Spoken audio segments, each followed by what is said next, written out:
Iraani terrorirünnakud on taas alanud. Pärast seda, kui USA teatas operatsioonist Projekt Vabadus, et vabastada Hormuzi väinas kinni jäänud laevad, on Iraan nüüd paanikas ja tulistab rakette Araabia Ühendemiraatide pihta. See on selge, relvarahu rikkumine ja see tähendab, et sõda võib täna uuesti alata. Tegelikult teatavad paljud Dubai reporterid, et USA-Iisraeli rünnakud Iraani vastu võivad järgmise 24 tunni jooksul uuesti alata. Vaatame täpselt, mis viimase 24 tunni jooksul juhtus ja kuidas me sellesse punkti jõudsime. Kõik algas eile hommikul.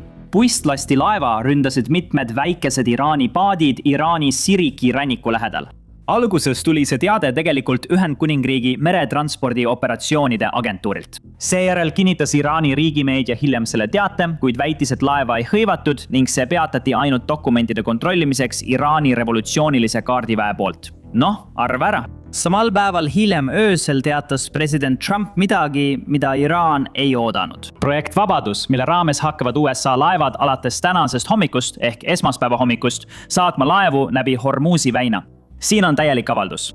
Riigid üle kogu maailma, kellest peaaegu ükski ei ole seotud Lähis-Ida vaidlusega, mis toimub nii nähtavalt ja vägivaldselt kõigi silme all. On palunud Ameerika Ühendriikidelt abi oma laevade vabastamisel, mis on Hormuzi väinas kinni hoitud millegi tõttu, millega neil pole absoluutselt mingit pistmist. Nad on lihtsalt neutraalsed ja süütud kõrvalseisjad. Siin natuke tausta. Umbes 2000 laeva ja ligikaudu 20 000 meremeest on tegelikult Pärsia lahes kinni. Nad läksid Pärsia lahte, ületasid Hormuzi väina enne sõja algust. Ja sellest ajast, kui Iraan hakkas ründama tsiviillaevu, mis üritasid väina ületada, on nad olnud Pärsia lahest lõksus juba üle 60 päeva. Jätkame avaldusega. Iraani, Lähis-Ida, Ühendkuningriigi ja Ameerika Ühendriikide huvides oleme öelnud neile riikidele, et juhatame nende laevad turvaliselt nendest piiratud veeteedest välja, et nad saaksid vabalt ja takistusteta oma tegevusega jätkata. Need on taas laevad maailma piirkondadest, mis ei ole kuidagi seotud sellega, mis praegu Lähis-Idas toimub. Olen öelnud oma esindajatele, et nad teavitaksid neid, et me anname endast parima, et nende laevad ja meeskonnad saaksid ohutult väinast välja. Kõigil juhtudel ütlesid nad, et nad ei naase enne, kui piirkond on muutunud laevanduseks ja kõige muu jaoks ohutuks. See protsess, Projekt Vabadus, algab esmaspäeva hommikul Lähis-Ida aja järgi. Olen täielikult teadlik, et minu esindajatel on Iraani riigiga väga positiivne arutelu ning need arutelud võivad viia millegi väga positiivseni kõigi jaoks. Laevade liikumine on mõeldud vaid selleks, et vabastada inimesed, ettevõtted ja riigid, kes pole absoluutselt midagi valesti teinud. Nad on olukorra ohvrid ning see on humanitaarne žest Ameerika Ühendriikide, Lähis-Ida riikide, aga eriti Iraani riigi poolt. Paljudel laevadel hakkab toit ja kõik muu, mis on vajalik suurte meeskondade tervislikuks ja hügieeniliseks pardal viibimiseks otsa saama. Ma arvan, et see oleks suur samm hea tahte näitamiseks kõigi nende nimel, kes on viimastel kuudel nii visalt võidelnud. Kui seda humanitaarprotsessi mingil moel segatakse, tuleb sellele sekkumisele paraku jõuliselt reageerida. Nii et kogu see avaldus oli väga viisakas viis öelda, et paljud neist riikidest ei ole selle sõjaga kuidagi seotud. Nad ei ole seotud ei Iraani ega Ameerika poolega. Aga tuletame meelde, et me räägime Iraanist. IRGC on rünnanud kortermaju, lennujaamu, sadamaid. Nad on rünnanud nii palju tsiviilinfrastruktuuri neutraalsetes riikides, näiteks Pärsia lahe riigid, kellel pole selle sõjaga midagi pistmist. Need riigid on väga avalikult öelnud, et nad ei anna Ameerika Ühendriikidele luba kasutada oma õhuruumi ega baase Iraani ründamiseks. Ja hoolimata sellest on Iraan neid rünnanud, sest Iraan teab, et ainus viis võimul püsida on terrorirünnakute korraldamine. Nii et kogu see avaldus keskendus tegelikult sellele, et need on neutraalsed riigid ja me aitame neid. Kui keegi meid ründab, tuleb väga tugev vastus. Ja tead mis? Täna hommikul, kui see operatsioon algas, ründas Iraan tõesti. Ja nüüd ootame Ameerika vastust. Tundub, et sõda võib uuesti alata. Aga lähme tagasi loo juurde. Vaatame, mis juhtus, sest kohe pärast president Trumpi avaldust saime rohkem üksikasju keskväe juhatuselt. Nagu te just kuulsite, oli Trumpi esialgne avaldus üsna napp sõjaliste üksikasjade osas, kui palju USA sõjavägi kavatseb sekkuda. Kas USA laevad lähevad Hormuzi väina? Mis on täpne plaan? Keskväe juhatus selgitab seda kõike. Vaadake, mida nad välja andsid. Uus Hormuzi väina algatus ei hõlma tingimata USA mereväe laevade poolt kaubalaevade saatmist. Üks ametnikest ütles, et USA mereväe laevad on piirkonnas juhuks, kui neil on vaja takistada Iraani sõjaväel kaubalaevu Hormuzi väinas ründamast. Ametnik lisas ka, et USA merevägi hakkab andma kaubalaevadele teavet parimate mereteede kohta Hormuzi väinas.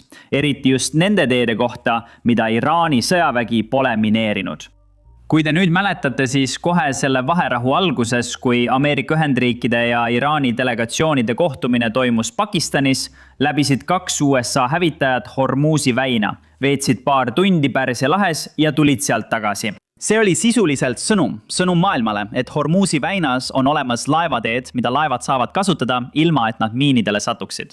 Ma arvan, et just seda infot hakkab USA merevägi nüüd jagama kõigile laevadele, kes on valmis Hormuzi väinast välja tulema. Ja tead mis? Täna hommikul olidki laevad, mis otsustasid välja tulla.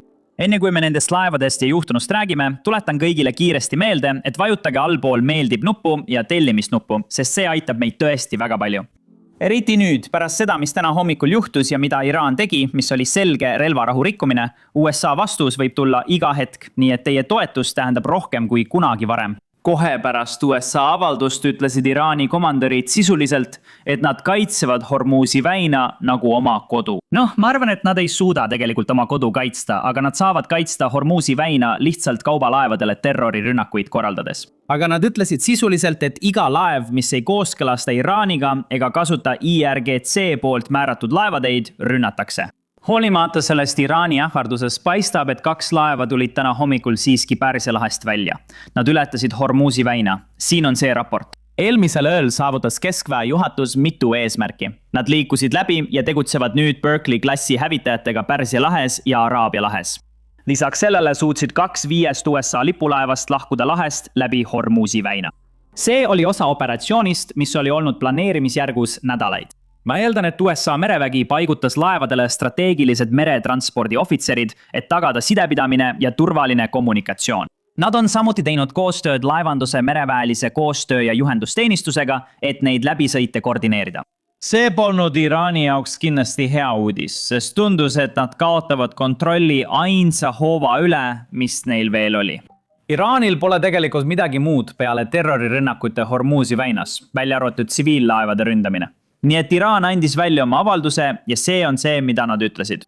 Riikliku meediaagentuuri Fars News andmetel ütleb Iraan, et 2 raketti tabasid USA fregati pärast seda, kui Iraani hoiatust eirati. See fregatt, mis rikkus Hormuzi väinas transiidi ja navigeerimise turvaprotokolle, sattus raketirünnaku alla pärast seda, kui ta eiras Iraani Islami Vabariigi mereväe hoiatusi. See on kindlasti suur avaldus, sest kui see vastab tõele, oleks see esimene kord, kui Iraan suutis tabada USA laeva, USA sõjalaeva, mis oli selles piirkonnas selle sõja ajal. Ainus probleem siin on aga see, et USA merevägi tegelikult ei kasuta ühtegi fregatti. USA merevägi eemandas oma viimase kasutusel olnud fregati teenistusest 2015 aastal. Nii et ma ei ole täpselt kindel, mida Iraan tabas, aga ma arvan, et nad tähistavad sellest hoolimata. Sest tuletame meelde, et Iraani meedia väitel on IRGC alla tulistanud 30 erinevat B2 pommitajat. Kuigi Ameerika Ühendriikidel pole nii suurt laevastikku, teatab IRGC sellest ikkagi. Tegelikult vaadake lihtsalt, mida nad avaldasid tõendina selle kohta, et nad ühe B2 alla tulistasid. Siin see on, hakkame jälle pihta.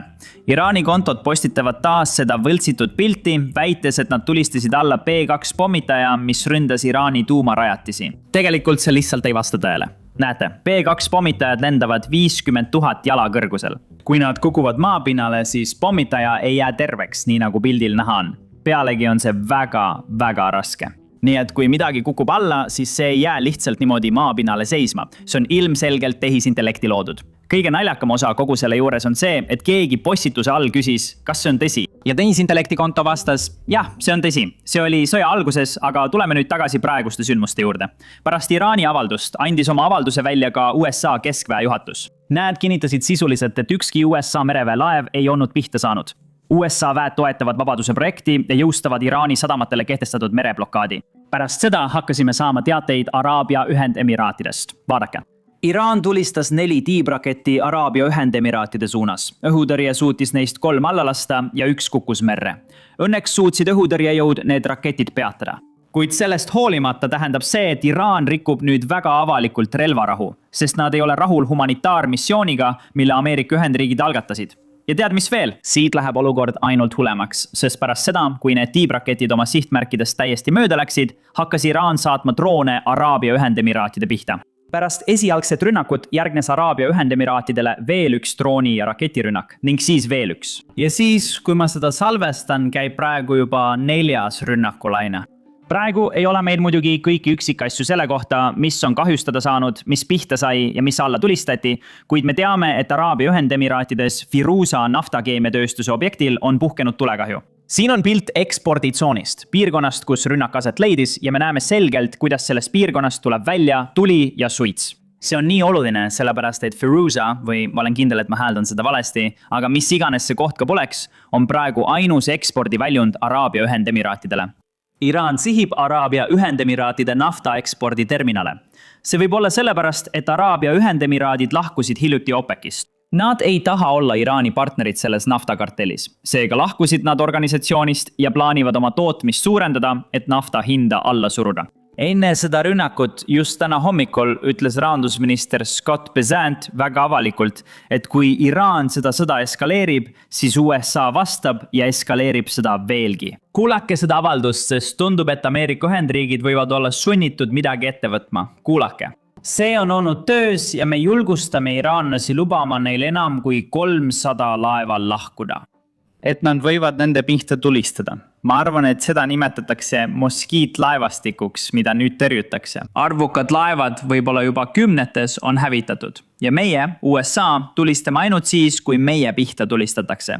Me ei ole siin provokaatorid. Aga kui iraanlased tahavad siin olukorda teravdada, oleme meie valmis vastama samaga. See on selgelt ka Iraani proovilepanek, kas pole nii? See on Iraani proovilepanek, kuid jällegi, need on lihtsalt üks räbal piraadikamp, kelle vastu suur USA sõjavägi. Me oleme nende õhuväe hävitanud. Me oleme hävitanud kogu nende tavapärase mereväe. Nende lahinguliinid väinas on hävitatud. Vaadake lihtsalt rünnakuid, mida Iraan on viimase 2 päeva jooksul korraldanud. Oli rünnak laevale, millest me video alguses rääkisime. Siis 2 rünnakut Araabia Ühendemiraatide vastu, mida me isegi ei käsitlenud. Need toimusid öösel enne kui USA operatsioon Project Freedom algas. Siis rünnati täna hommikul Lõuna-Korea laeva Ameerika Ühendriikide alust. See ei pruukinud tõsi olla, aga Iraan väidab nii. Siis muidugi on meil rünnak Araabia Ühendemiraatide vastu. Väga selge rikkumine kõigest, millega Iraan seni on nõustunud. Ameerika Ühendriigid peavad mingil hetkel reageerima. Iraani eesmärk on oma terrorirünnakutega kogu maailmas šantažeerida, et tagada oma võimul püsimine. Kuulake. Paneme siin asja paika. Ma arvan, et iraanlased hakkavad oma enda propagandat uskuma. Ja olgu öeldud, et juhtkond on kogu riigis punkrites varjus. Ja ma ei usu, et nad teavad, mis toimub. Aga mis tegelikult toimub, on see, et nad on nõrgenenud. Nende merevägi ei ole enam merevägi. See on lihtsalt piraatide jõuk. Nad üritavad takistada rahvusvahelist meresõiduvabadust Hormuzi väinas. Ja USA avab selle taas. See on humanitaarne ettevõtmine. Ma võin teile öelda, et 2 nädalat tagasi oli Washingtonis IMF-i ja Maailmapanga nädal. Ja minu juurde tuli mitmeid riike, mõned kõige vaesemad, mõned kõige haavatavamad ja palusid meil seda teha. Sest seal ei ole ainult energia, seal on väetised, toidutransport, vedelgaas. Rohkem kui 1 miljard inimest Indias kasutab seda toidu valmistamiseks. Nii et me ütleme, et iraanlastel ei ole väina üle kontrolli. Meil on absoluutne kontroll väina üle. Oleme blokeerinud laevad, mis lähevad Iraani sadamatesse või sealt välja. Nende majandus on vabalanguses. Ja kõik ütlevad, et neil on kõrge valu läbi. Nende sõdurid ei talu seda, kui neile palka ei maksta. Nüüd, kui ma seda salvestan, kuuleme palju meediaraporteid Iisraelist ja Araabia Ühendemiraatidest, et vastus on peagi tulemas ja see võib viia sõja taaskäivitamiseni. Nüüd on oluline meeles pidada, et vaid 2 päeva tagasi kohtusid USA sõjaväejuhid, sealhulgas CENTCOM-i ülem admiral Brad Cooper, president Trumpiga, et anda talle võimalusi, mida USA sõjavägi võiks teha, et survestada Iraani heas usus läbirääkimiste laua taha naasma. Ja ma arvan, et neid võimalusi võidakse väga varsti kasutusele võtta. Kõik uudised, mis puudutavad sõja taaskäivitamist, teeme selle kohta teise video. Seega kindlasti vajutage allpool tellimisnuppu. Aga praegu ei paista läbirääkimiste osas asjad hästi. Ja Iraanil pole kedagi teist süüdistada peale iseenda. Et mõista, miks Iraan praegu niimoodi käitub, peame tagasi minema ja vaatama, kuidas Iraan jõudis sinna, kus ta täna on. See ei tähenda ainult 1979 aastasse tagasi minemist, kui toimus islamirevolutsioon. Tegelikult peame minema veelgi kaugemale tagasi, kui 19. sajandil valitses Iraanis Karjari dünastia ja vaatama, kuidas tollase valitseva klassi otsused mõjutavad Iraani tänaseni. Tead mis? Just täpselt seda me teemegi oma mitmeosalisel taskuhäälingul, mis just täna välja tuli. Nii et kui sind huvitab Iraani ajalugu ja see, kuidas me jõudsime tänasesse päeva, siis kindlasti mine ja kuula seda. Saad seda vaadata klõpsates kirjelduses olevatele linkidele või lihtsalt klõpsates oma ekraanil lõppekraani ehk videole, mis su ekraanil on.